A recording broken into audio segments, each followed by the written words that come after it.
बिस्मिल्लाहिर्रहमानिर्रहीम। अस्सलाम वालेकुम व्यूअर्स। आज हम आपको सिखाएंगे बिल्कुल सिंपल शलवार कमीज़ काटने का तरीका। सबसे पहले आपने 24 इंच पे निशान लगा के दामन के लिए कपड़े को उतार लेना है। अगर कॉटन का है तो खींच कर भी फाड़ सकते हैं। फिर आप इसे 2 फोल्ड करके सीधा फैलाइए और इसके ऊपर शर्ट का फ्रंट वाला हिस्सा भी इसी तरह बिछा लीजिए। अब इसकी लेंथ हमें रखनी है 38, जो कि एक नॉर्मल शर्ट की लेंथ होती है। इसको हमने थोड़ा सा बढ़ता हुआ दामन उतार लेना है। और इसके बाद सबसे पहले आप शोल्डर काटने के लिए 14 इंच का शोल्डर रहेगा हमारा, और हम इसे 7 पे डबल फोल्ड करके निशान लगाएंगे, जो कि 7 इंच रहेगा। 7 इंच पर आपने इसे निशान लगाना है और ऊपर से शोल्डर को लाइन लगा लीजिए। अब 4 इंच तक हमने इसको बिल्कुल सीधी शेप में रख के सीधी लाइन शोल्डर से मिलाते हुए लगानी है। और उसके बाद हम चेस्ट पर अपनी शर्ट का नाप रखेंगे, तो हमने 19 इंच तैयार रखनी थी। अब इसे यूं गोल घुमाते हुए शोल्डर का निशान लगाइए। अब शोल्डर का निशान लगाएंगे तो इसको थोड़ा सा गुलाई में यानी कि रे शेप में निशान लगाइएगा, जो कि कटिंग से हम थोड़ा थोड़ा बढ़ता हुआ रखेंगे। जैसे हमारी शर्ट पे है 19 की चेस्ट पे, और इसको रे शेप पे लगाएंगे तो हमें थोड़ा सा बढ़ता हुआ लगाना है। इसकी कमर पे निशान लगाइए। कमर हमें चाहिए 17 इंच की, तो हम इसे डबल फोल्ड पे रख के 16.5 पे लगाएंगे। फिर इसके हमने चौक्स पर निशान लगाना है, हिप्स पे चौक के तक के। हिप्स पे हमारे आएंगे 20 इंच का, तो हमने इस पे 20 इंच पे निशान लगाइए और इसको फिटिंग की तरफ ले जाते हुए शोल्डर पर मिला दीजिए। चेस्ट के निशान तक मिला दीजिए शोल्डर पर। अब दामन पे हमने जो 24 इंच का नीचे का काटा था, उसी पे भी हमने ऊपर वाले पे निशान लगाना है और 24 इंच का दामन रखेंगे, जो हमारा 1-1 इंच फोल्ड होके 22 इंच तैयार रह जाएगा। इसको अब हमने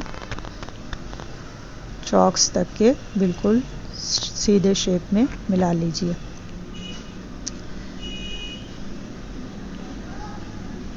इसी तरह आपने जब शोल्डर की कटिंग करनी है तो थोड़ा थोड़ा ऊपर से छोड़ते हुए काटिए। आधे इंच का फ़र्क डालिए, क्योंकि वो हमारा सिलाई का हक बाकी रहेगा। और 14 इंच के शोल्डर के लिए भी आपने हाफ इंच बढ़ता हुआ रखना है और इसे रे शेप में काट लीजिए। आर्म होल हमारा तकरीबन 8.5 इंच पे होगा। ये 8.5 इंच पे निशान लगाइए और इधर से हमारा चेस्ट से 19 इंच पे हमारा होगा और 2 इंच हमने इसे अंदर सिलाई का छोड़ना है। अब चौक्स पर हमारी 20 इंच है और फिटिंग से भी हमें तकरीबन 2 इंच बढ़ता हुआ रखना है। इसी तरह हमें, ताकि वो हमारी शर्ट फोल्ड हो और बिल्कुल परफेक्ट 20 इंच की आ जाए। और इसी को हम कटिंग करते हुए दामन तक बिल्कुल 24 इंच पर ले जाएंगे। इस तरह हमारी सिंपल शर्ट जो हम आपके सामने तैयार हो जाएगी। और लेंथ इसकी 38, दामन इसका 20 बाय 20 इंच का, और सिलाई का हक 1.5 इंच का हमने हर तरफ से छोड़ा है। अब आगे की फ्रंट कटिंग करने के लिए आपने 1 इंच बिल्कुल इसी तरह सीध में उतारिए।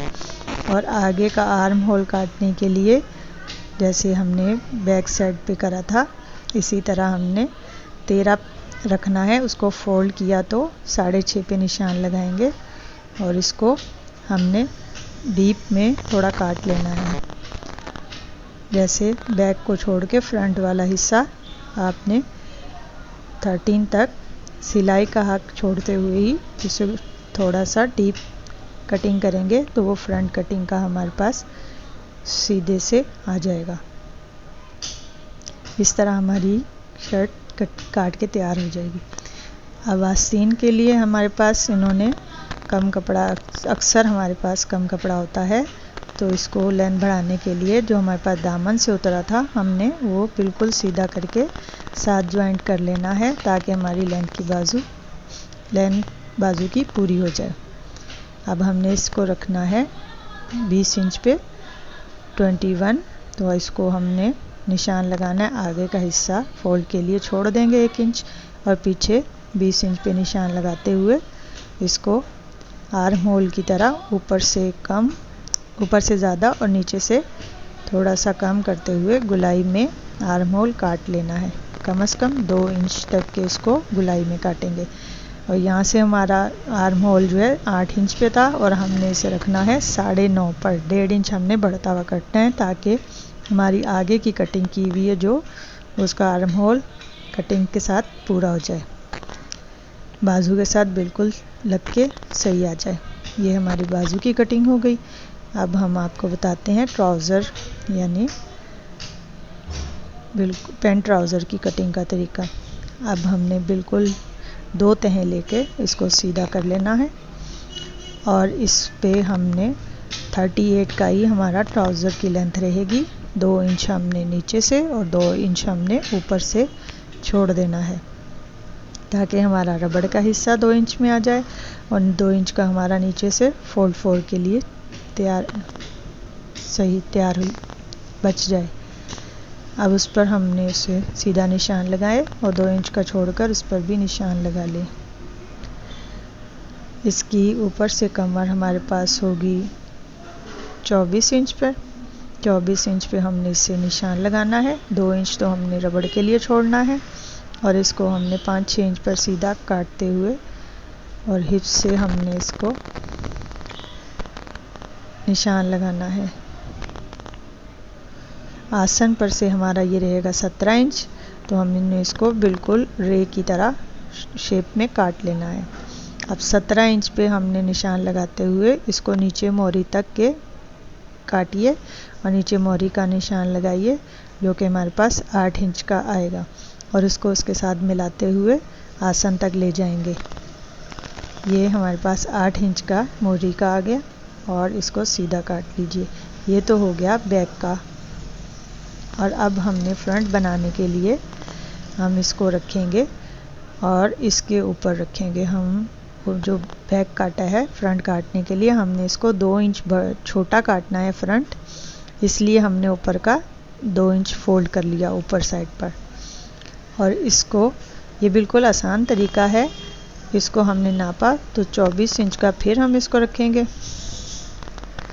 ये आगे का फ्रंट जो हमने फोल्ड किया था वो तो 24 का था, लेकिन आगे का 22 का होगा क्योंकि 2 इंच हमारे पास फोल्ड करके आ गया।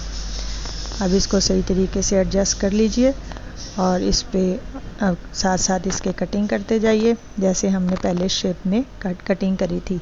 यहाँ से आप ज़रा सा डीप करते हुए बिल्कुल मोहरी तक ले जाएं और यूँ जो हमारे पास फ्रंट और बैक दोनों का कट कर सामने आ जाएगा। अब जो फ्रंट है उसको ऊपर कर लीजिए और बैक जो है 2 इंच बड़ा उसको सीधा फैलाइए। अब इस ऊपर वाला जो इधर से बंद था उसकी कटिंग होगी, उसको हमने काट लेना है क्योंकि ये हमारा बैक के साथ जब इसको सिलाई होगी तो साथ जुड़ेगा। अब 2 इंच बैक बड़ा है, फ्रंट जो छोटा है, इसको हमने बराबर साथ रखते हुए देखेंगे तो हमारी इसी तरह कटिंग आगे की आपको सामने साफ नज़र आ रही है कि हमारा फ्रंट छोटा है और बैक थोड़ा बड़ा है। आसन हमने रखा पीछे का ही आसन रखा 15 इंच पे और 2 इंच रबड़ के लिए और आगे का हम रखेंगे 13 इंच पे और 2 इंच हमने रबड़ के लिए क्योंकि आगे का हम आसन 2 इंच छोटा रखेंगे। अब उसको कॉर्नर में लाते हुए 2 इंच पे निशान लगाइए और इसके साथ आप इसकी कटिंग कर दीजिए क्योंकि वो पट्टी लगेगी तो हमारा 13 इंच पे ये तो हमारे पास तैयार आएगा। 2 इंच रबड़ में पट्टी में चला जाएगा और बैक का जो हमारे पास 15 तैयार आएगा और 2 इंच उस पर ये हमारा तैयार हो गया।